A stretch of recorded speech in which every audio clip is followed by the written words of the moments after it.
Ei, me fala uma coisa, será que existe uma forma correta de nós adorarmos a Deus? Afinal de contas, o que é culto? Qual é a maneira correta de nós participarmos de um culto? O culto existe uma forma, um modelo ideal para nós fazermos culto? Quem é a peça principal na hora do nosso culto? Essas e outras questões serão respondidas nesta videoaula, então não percam!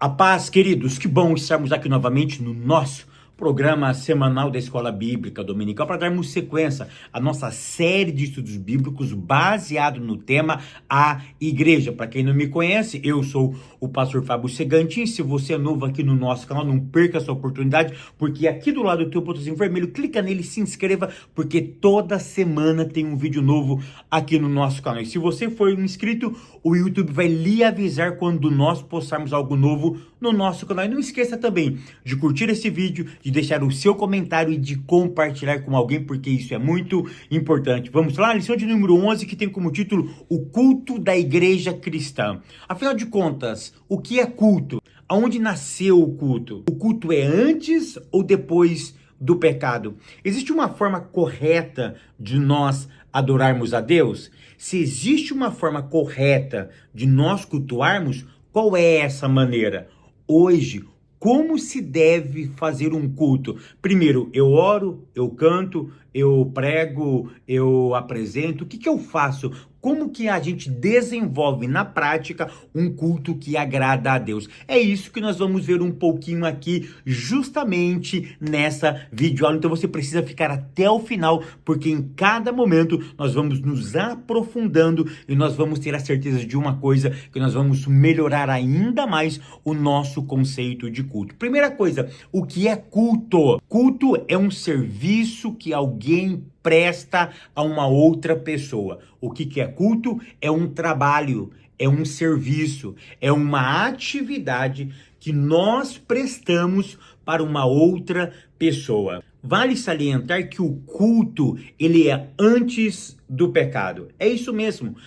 Adão, lá no Jardim do Éden, ele já cultuava a Deus. Então, se você pensa que o culto é fruto ou uma necessidade pós-pecado, nós estamos equivocados, porque foi o próprio Deus que pediu para Adão continuar, ou melhor dizendo, adorar a ele, cultuar a ele, porque quando Deus coloca Adão lá no Éden, ele pede para Adão fazer uma coisa. O que era?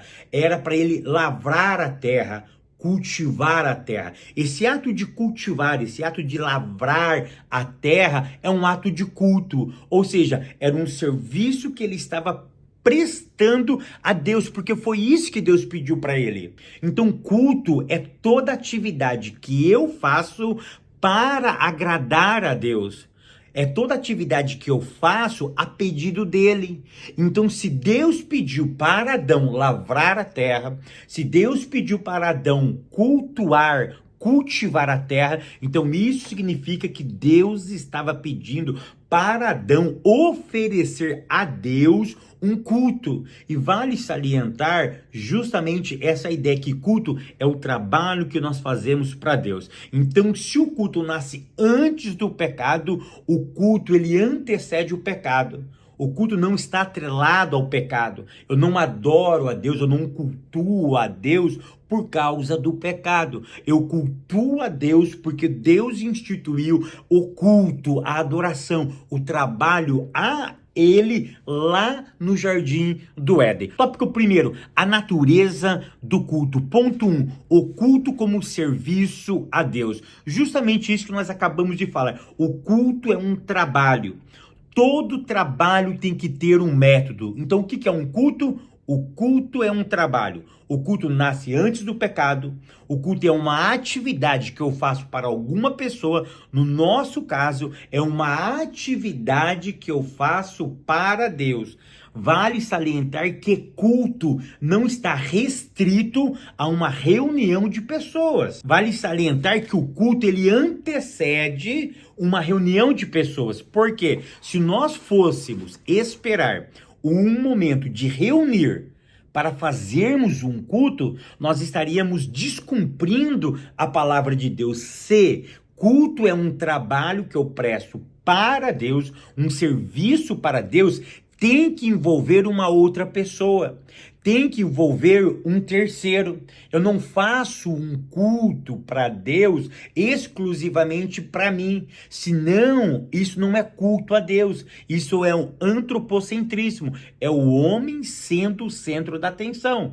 Eu faço alguma coisa que Deus me pediu, e se eu estou nessa atividade de fazer alguma coisa que Deus me pediu, então eu estou em um trabalho.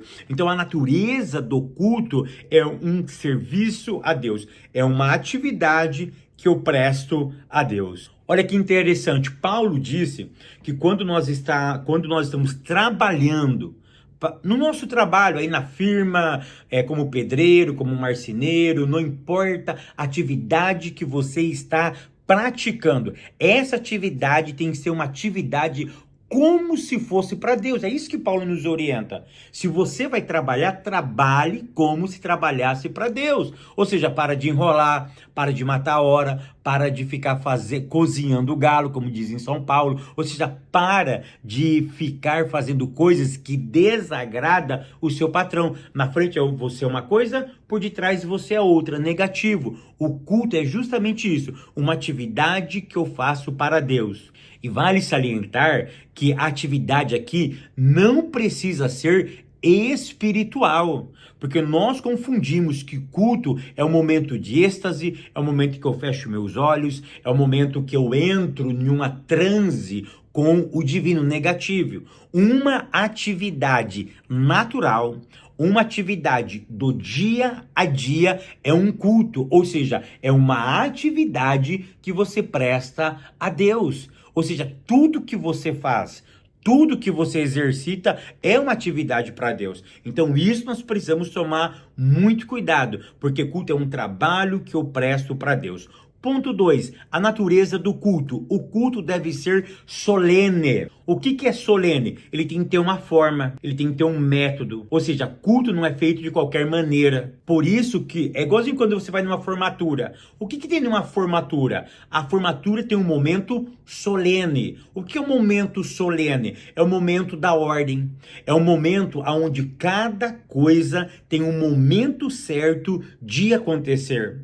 Ou seja, tem um passo a passo, existe um rito, existe uma maneira de conduzir aquela celebração. O nosso culto também, ele tem uma forma solene. Agora eu já estou trabalhando justamente a ideia do culto de reunião. Então nós nos reunimos num lugar, reunimos numa igreja, reunimos num templo, nos reunimos para glorificar a Deus. Então o que eu tenho que fazer? Tem que ter uma forma.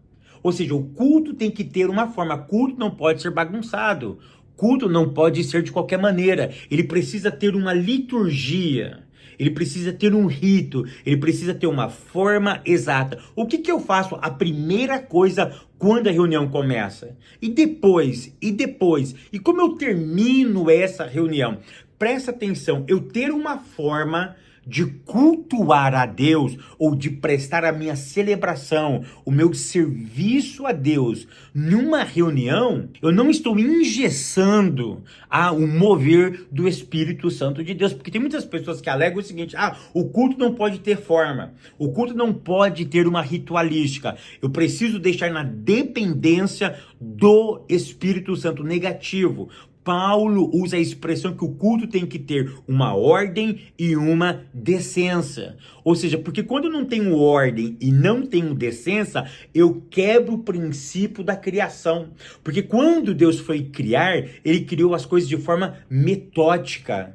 Ele criou as coisas de forma organizada. Ele teve um princípio. Cada dia ele criava uma determinada situação. O que isso nos significa? Que tudo aquilo que eu vou fazer para ele precisa ter um método, precisa ter uma ordem. Isso não é engessar a sua ação, mas isso é modelar o meu caráter e mostrar para ele que eu estou sendo ordeiro, que eu estou tendo um método, que eu estou sendo organizado para apresentar o meu culto da melhor maneira possível. Então, culto precisa ter uma forma. Culto precisa ter uma liturgia. Por isso que o culto ele tem que ser solene. Ponto 3. O culto ele é santo. O que é santo, Fábio? O culto precisa ser separado. O nosso culto cristão, ele não pode ser igual aos outros trabalhos, às outras entidades. Ele tem que ser separado. Ele tem que ser diferenciado. Ele não pode ter um estilo mundano. Ele tem que ter um estilo respaldado nas Sagradas Escrituras. Por quê? Porque tem muitas atividades cultualística de outros deuses que vai focar justamente a atividade do homem. E se o homem passa a ser o centro na minha adoração, eu estou quebrando o princípio. Porque o princípio da adoração, o princípio do culto é justamente o divino ser o centro. Por isso que o meu culto, ele tem que ser santo. A palavra santo significa separado para um propósito. O meu culto, ele tem que ser separado, ele tem que ser colocado à parte. Ele não pode ter nenhum elemento mundano dentro do meu culto. Se o culto tiver um elemento mundano, ele deixa de ser um culto verdadeiro, ele deixa de ser um culto bíblico, ele deixa de ser um culto cristão. Um culto pautado na palavra de Deus. E hoje nós temos muitas esquisitices na hora de cultuar. A ideia aqui não é você criar um método específico e único. Nós não estamos aqui generalizando que existe apenas uma forma de cultuar, existe apenas um padrão de culto, mas tem algumas coisas que é meninice, que é inovação, que é esquisitice. Então nós temos que tomar muito cuidado com aqueles textos de Paulo e que nós vamos interpretar ao nosso bel prazer. Porque Paulo disse o seguinte: olha, eu me tornei judeu para ganhar judeu, eu me fiz de tolo para ganhar os tolos, eu me fiz de bárbaro para ganhar os bárbaros, enfim, eu vou me associar ao mundo para eu chamar o mundo para minha igreja, chamar o mundo para minha congregação, chamar o mundo para o meu culto. Então, peraí, eu não posso mundanizar o meu serviço para atrair as pessoas do mundo. O mundo precisa ver um método, o mundo precisa ver uma liturgia diferenciada, onde ele sinta realmente um contato entre os céus e a terra. Por isso que o nosso culto ele precisa ser santo. Tópico 2, o propósito do culto. Ponto 1. O primeiro propósito do culto é glorificar a Deus. O que é glorificar a Deus, Fábio? Glorificar a Deus é festejar uma pessoa, nesse caso, o Eterno. Ou seja, eu vou fazer uma celebração, eu vou fazer uma festa de alegria para glorificar uma pessoa. Então o culto tem um propósito de glorificar a Deus. Culto não foi feito para glorificar o homem. Culto não foi feito para falar sobre as realizações de uma igreja. Culto não foi feito para falar sobre a realização de um pastor, de um ministério, de uma entidade. Culto foi para glorificar a Deus. Fábio, o que falar de culto sobre aniversário de pastor, de pastoras, de bispo, de apóstolos? Espera aí, nós temos que tomar muito cuidado com isso, porque isso é um ponto muito melindroso. Honrar o homem de Deus, honrar uma pessoa é bíblico, é honesto, é humano. O problema é quando eu uso esse culto e a pessoa passa a ser a pessoa mais importante do culto, negativo. Nenhuma pessoa é mais importante na hora do culto do que o próprio Deus. Culto é para falar sobre as grandezas de Deus e não sobre os feitos daquela pessoa. Porque tem cultos que dá nojo, tem culto que dá náusea de ver a exaltação de pessoas exaltando pastores, pastoras, exaltando líderes. Ou seja, culto não é para exaltar membros, culto não é para exaltar pastores, culto não é para exaltar as pastoras, não é para exaltar as atividades deles, porque senão o culto perde o sentido. Senão nós colocamos o homem no centro. E quando o homem está no centro, Cristo é destronado. E aí aquele texto de Paulo não vale mais. Quando Paulo diz que não vive mais eu, mas Cristo vive em mim. Então eu preciso prestar atenção. Se a minha reunião está destronando o Cristo e glorificando exclusivamente o ser humano, esse culto deixa de ser bíblico. Esse culto perde o seu propósito, que é glorificar exclusivamente o nome santo de Jesus. Ponto 2. Quando não se cultua a Deus. Aqui é um perigo. Quando não me cultuo a Deus, eu não chamo culto. Nós temos um grande problema justamente nisso. Se eu não estou adorando a Deus, eu estou adorando uma outra pessoa. E se eu adoro uma outra pessoa, eu estou adorando o que? Um ídolo. Aí eu cometo um outro pecado, o pecado da idolatria. Ou seja, eu estou reduzindo Deus, colocando ele na qualidade de ídolo, porque agora eu tenho duas pessoas que recebem adoração e dois seres recebendo adoração é ídolo, porque só existe um único Deus. Tudo aquilo que se assemelha a Deus, eu reduzo Deus à sua entidade. E se eu estou reduzindo Deus à sua entidade, eu estou dizendo para Deus que ele, a partir de agora, é um ídolo, porque ele tem uma outra pessoa digna de receber a nossa adoração. Um outro propósito do culto é edificar a igreja. A minha pergunta é: como que eu edifico a igreja no culto? Ou como o culto, que é exclusivamente para Deus, ele vai edificar a mim? Porque o culto não é sobre mim, o culto não é sobre nós, é sobre ele. Se é sobre ele, como que vai edificar a minha pessoa? É justamente isso. Por quê? Porque se eu coloco Deus no centro, todas as outras coisas que estão em volta do centro têm que convergir para ele, têm que ir para ele. Então eu estou mostrando para as outras pessoas que eu não vou conseguir vencer, que eu não vou ser aquilo que Deus me propôs a ser se eu estiver distanciado dele. Se eu vou me distanciando do centro, a minha vida vai ficando desgovernada, porque eu preciso ter ele como o centro. Então, como que um culto que é para Deus tem a capacidade e o objetivo, o propósito de edificar as pessoas que participam? Porque o objetivo é justamente esse, é levar as pessoas que estão em volta do centro ao centro. Ou seja, se eu volto ao centro, se eu volto para a origem, eu me encontro. Aí eu deixo de viver a minha própria vontade. Eu vivo a vontade do centro. Porque o centro é meu ponto de equilíbrio. Se eu tenho um ponto de equilíbrio, a minha vida vive equilibrada. Ela vive no propósito, ela tem um sentido, ela tem um foco, ela tem um objetivo. Mas se a minha vida fica longe do ponto de equilíbrio, a minha vida fica desequilibrada. E se ela fica desequilibrada, não tem como edificar o corpo.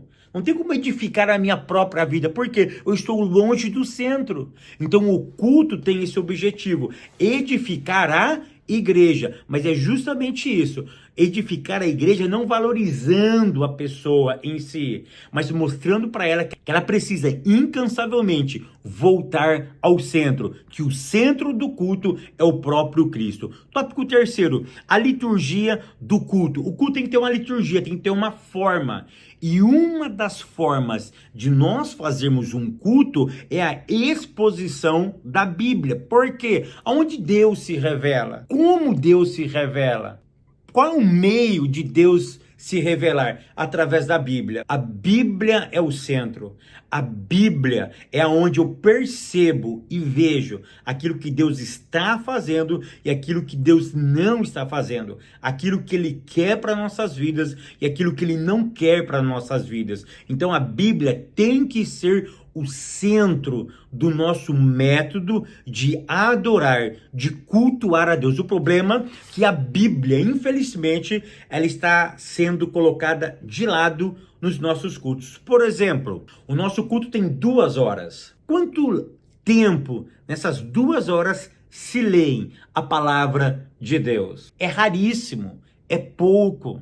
O pregador, quando vai pregar, ele cita um texto, um versículo, e muitos ainda leem apenas a parte A, B ou C do versículo. E aí ele fala 1, 2 horas daquele texto. Ou seja, nós ficamos 2 horas na igreja, mas nós não lemos a palavra de Deus. Como que a igreja vai ser orientada? Como que a igreja vai ter um norte? Como a igreja vai ter uma bússola, sendo que a bússola está no bolso? A gente não abre a bússola, a gente não lê a bússola, a gente não tem um norte, não tem uma direção. Por quê? Porque a Bíblia está sendo colocada de lado. Então eu preciso prestar muito bem atenção. Culto precisa ter uma forma, e uma das formas de cultuar a Deus é ter a Bíblia como centro da sua adoração, porque é na Bíblia Sagrada que Deus se revela, que Deus fala, que Deus diz sim, que Deus diz não. É a Bíblia que dá um norte para a igreja. Ponto segundo, adoração entusiasmática. Aqui eu preciso falar sobre o poder da música. Querida, a Bíblia diz que Deus habita no meio dos louvores. Então, por isso que no culto, na nossa adoração, no nosso serviço, no trabalho que eu vou prestar a Deus, eu não posso chegar na igreja, eu posso até chegar cabisbaixo, mas a música tem um papel fundamental. Por quê? Porque a Bíblia diz que Deus habita no meio dos louvores. O que é habitar? É morar, é estar presente. E uma coisa você precisa entender: aonde Deus está, ele pode estar calado, mas nós sentimos alguma coisa diferente. O poder de estar, de habitar, é contagiante. Ou seja, somente o momento em que ele chega tem a capacidade de mudar aquele ambiente. Por isso que nós precisamos louvar a Deus. Por isso que no culto precisa ter aquele momento de música, de cântico, porque literalmente o céu se manifesta, literalmente Deus habita, literalmente Deus se faz presente. E é tão interessante que no momento do louvor, é um momento meu para Deus. Mas esse momento meu para Deus, porque o que é louvor? É uma música que eu não falo para o homem. O problema é que hoje 90% das nossas músicas é direcionado para pessoas. Você vai vencer, você é isso, você é aquilo, mas louvor é atribuir a Deus aquilo que ele é. É mostrar, é falar para ele as suas qualidades. É mostrar a sua glória, a sua santidade. O louvor tem que ser para ele. Ou seja, toda honra, toda glória tem que ser para ele. Louvor é para Deus.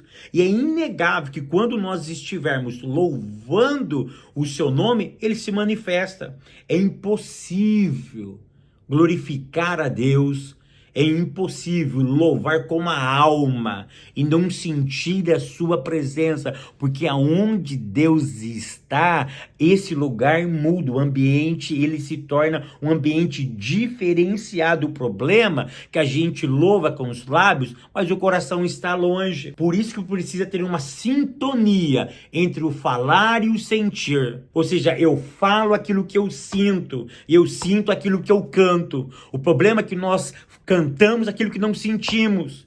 E se eu canto aquilo que eu não sinto, eu não percebo a manifestação ou a presença de Deus no nosso ambiente. E quando for cantar, pelo amor de Deus, cante com a alma. Canta com entusiasmo, canta sabendo que ele está ouvindo e que ele habita nos meios dos louvores. Cantar é uma arma poderosa. A Bíblia diz que quando Saul estava endemoniado, o que Davi fazia? Davi dedilhava, Davi cantava, e enquanto ele cantava, o espírito maligno de Saul ia embora. Por quê? Porque a presença de Deus era real. E onde Deus está, não há lugar para o maligno. Por isso que Davi cantava e o espírito ia embora. Por isso que quando nós vamos cantar, tem que cantar com entusiasmo, com a alma, tem que cantar com um sentimento, ou seja, boca e sentimento tem que estar em harmonia. E quando tem essa harmonia, realmente é inevitável, a Bíblia se cumpre. Deus habita no meio dos louvores. Tópico, ponto terceiro, o lugar da adoração no culto pentecostais. Nós que somos pentecostais temos que admitir uma coisa: a adoração tem um ponto importantíssimo no nosso culto. O que é adoração? É o momento de você se entregar, é o momento de você dizer realmente quem você é. É realmente você entender que ele é criador e que você é criatura, que você precisa ser impactado pela presença dele. Você precisa, entenda o que eu vou dizer, chamar a atenção dele. Ou seja, ele tem que perceber que existe uma adoração verdadeira, que existe uma adoração honesta, uma adoração do coração, da alma. É a tua alma que está falando. Foi como Deus disse para Ana. Olha o que ele disse para Ana. Ana, ele percebeu que a alma de Ana estava clamando. Era o coração de Ana que estava clamando naquele momento. Por isso que a adoração, ela é imprescindível num culto pentecostal. Ali você tem que se derramar. Presta atenção de uma coisa.